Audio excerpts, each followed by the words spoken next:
Today we'll implement POS tagging specifically using spaCy library. Later on we'll be also implementing POS tagging using analytic library. I have already shared two documents with you regarding POS tagging. In the first one, we discussed the preliminaries about POS tagging, why it is, why do we require, and in the second document, we discussed POS tagging in relation to Indian languages also. Before implementing, let's try to summarize the important aspects of POS tagging. These are already shared in the documents, but again, let's try to summarize some of those important aspects. So we all know what POS tagging is, tagging the parts of speech to the tokens of a particular document, of a particular sentence, or a particular text. For example, if I have this text, India stays at home as lockdown announced due to COVID-19. So if we assign the relevant parts of speech to the tokens in this sentence, so India would be a noun, stays would be a verb, and so on. But remember, POS tagging may not be always as simple as it looks. If I take the second example, it's a poem from the famous author Lewis Carroll. If you look at these sentences, most of the words are full of gibberish, meaningless words. Look at the second line, did gyre and gimbal in the web. Now, if we are assigned the task with assigning POS tag to this sentence, what would you assign?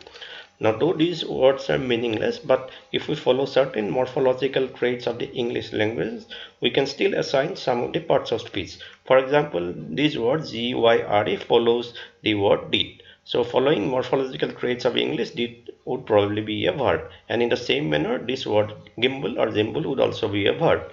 The word wave, W-A-B-E, because it follows the word da, it would most probably be a noun. Most of the POS tags would fall in either open class or closed class. Open class are those parts of speech where there are unlimited number of words. For example, nouns, adjective, adverbs, because we can always add new nouns to the already existing nouns. Closed class are those parts of speech where normally we do not add any new words. For example, prepositions. There are already a set of prepositions. Normally, we do not find any new prepositions being added to English language. Same as pronouns. The pronouns of English languages are already there. It's a very rare chance that a new pronoun would be added in English language. Now, again, there are many POS tag sets which we use in NLP. And when we talk about parts of speech, the tag types can be either coarse grain or fine grain. Coarse grain are the typical examples, the noun, verbs, adjectives. Now, again, the nouns can be of different types. Like we have proper noun, again plural proper nouns. So this type of detailed parts of speech are known as fine grain. Coarse grain are the normal things, noun, verb, adjective, and if we go into the details, they become the fine grain parts of speech. So these are some of the popular POS tag sets: brown corpus, pen tree bank. So this pen tree bank, which consists of 48 tags, are the most is the most used POS tag sets that is used in NLP. This pen tree bank tag set is widely available in over any literature, and these are the 48 tags. For example, CC stands for coordinating conjunction, CD stands for cardinal number. Cardinal number means any number like 1, 2, 3, 4. DT is a determiner. EX stands for existential there. You can look for NN stands for noun, either singular or mass. Most often what happens is the first two letters indicate the tag set, and if a third or fourth letter is present, they indicate more detailed things like NN stands for noun, and if it is NNS, S stands for plural. So this third letter or any fourth letter will provide more additional information.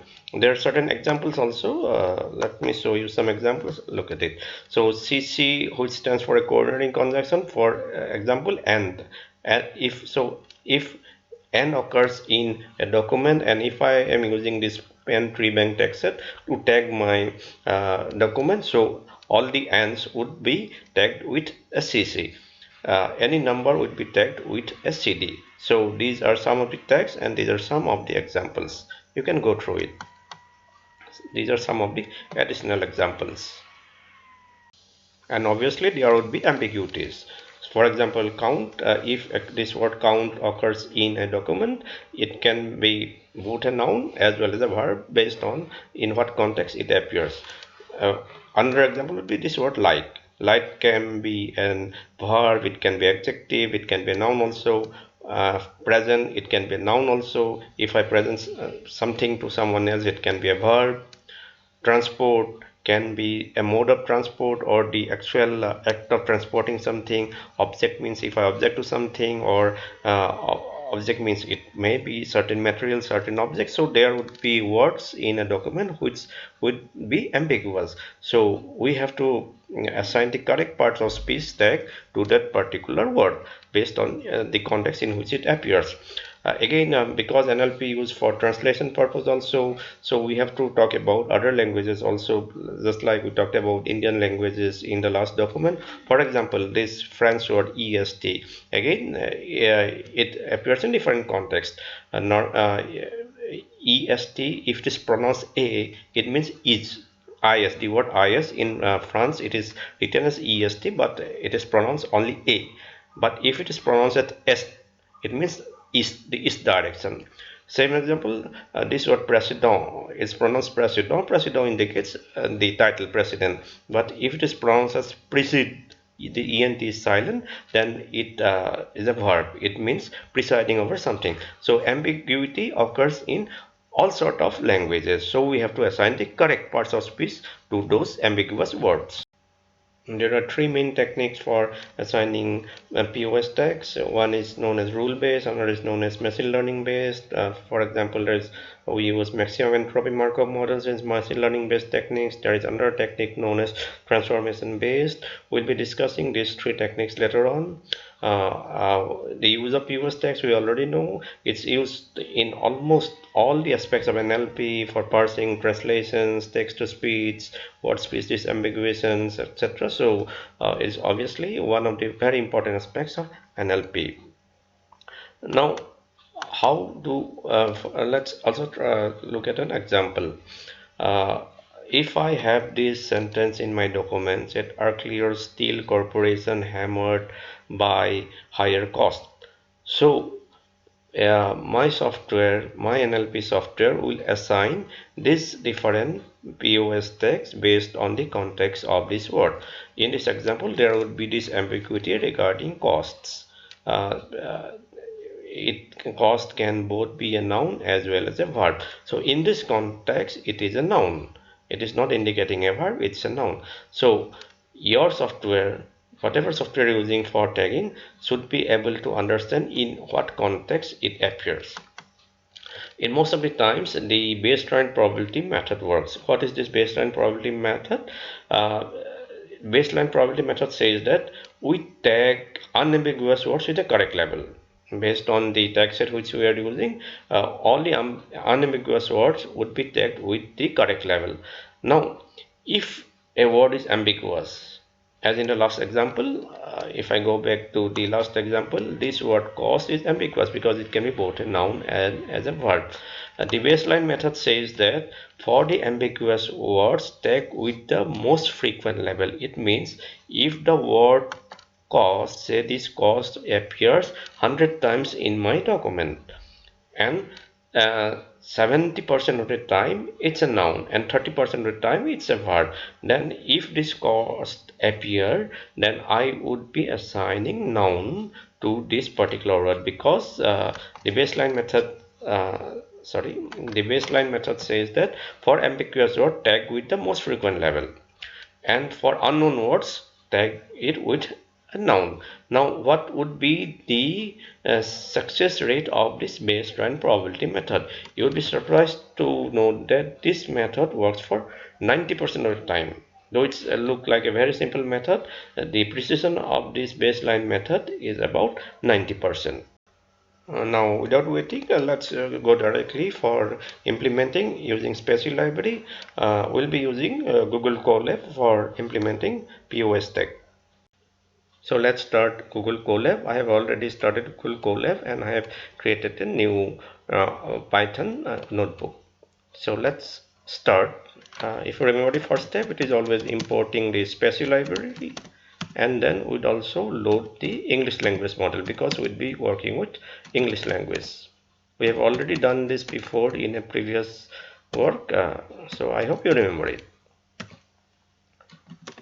Core web underscore sm. So import spaCy, we have imported the spaCy library, and then we have loaded the English language model of spaCy. So now let's create our document. Say I create this particular document. Say let's think of a line. Say I like to watch adventure movies. I hated it in my childhood though. So I have created this document. It's a small document which consists of only 2 lines. You can import any big document consisting of many text, but for example, let's create this very small document consisting of only these 2 lines. Now, for this particular document, there will be certain attributes which can be used to perform a variety of tasks. For example, the attribute text text would actually print the text of this document. The attribute POS underscore would return the coarse grain POS tag, and the attribute tag underscore would obtain the fine grain POS tag. So let's try those attributes one by one. So first say I want to print the text. So I'd simply say print the document and its particular attribute text. So this should print out the document. If you look at it, it has printed out the document. Now let's try the POS underscore attribute. So say document word number 8 and its POS attribute. Now if I run it, look at it. What I have tried to do is by trying to see the POS tag, specifically the coarse grain POS tag of this word hated. The coarse grain POS tag, this POS underscore attribute gives the coarse grain.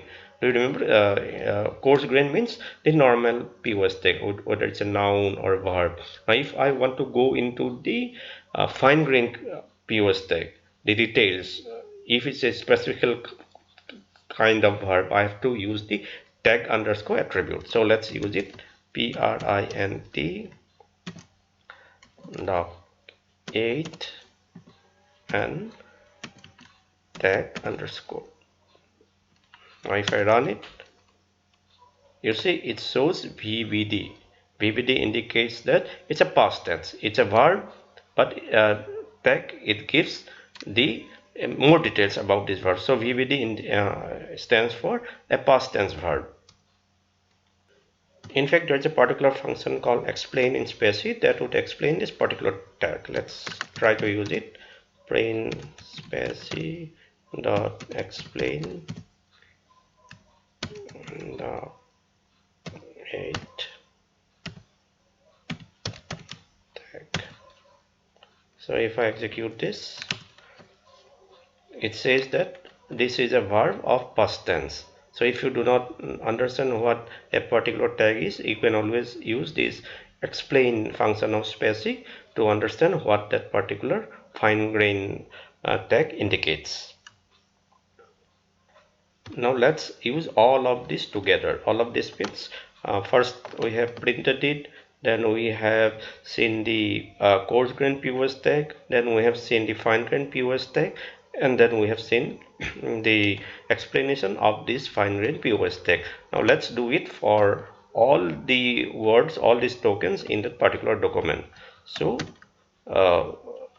for every word in the document, we have printed the text, we have printed the coarse grain POS text, the fine-grained POS text and the word and the explanation of the text. Now these numbers, if you remember, these numbers are simply providing space. That means between this particular thing and this particular thing there is a space of 12. Again there is a space of 10 between these two. So let's execute this and look at this output.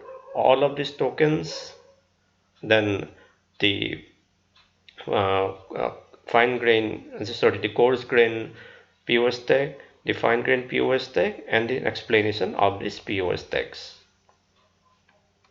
Now let's see an example where there can be ambiguity. So say let's create a document, a new document, and in the document there is this line, can you Google it?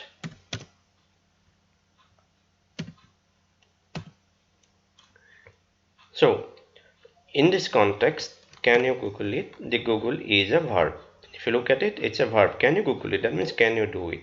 So let's print out all these POS text for this particular document. Control C, Control V. And if you look at it, it has correctly identified Google as a verb. Look at it. It has correctly identified Google as a verb. Now let's create an under document where Google is not a verb but it works as a noun. So say SPU. So can you search it on Google? So in this example, Google is a noun. It is not a verb. Look at it.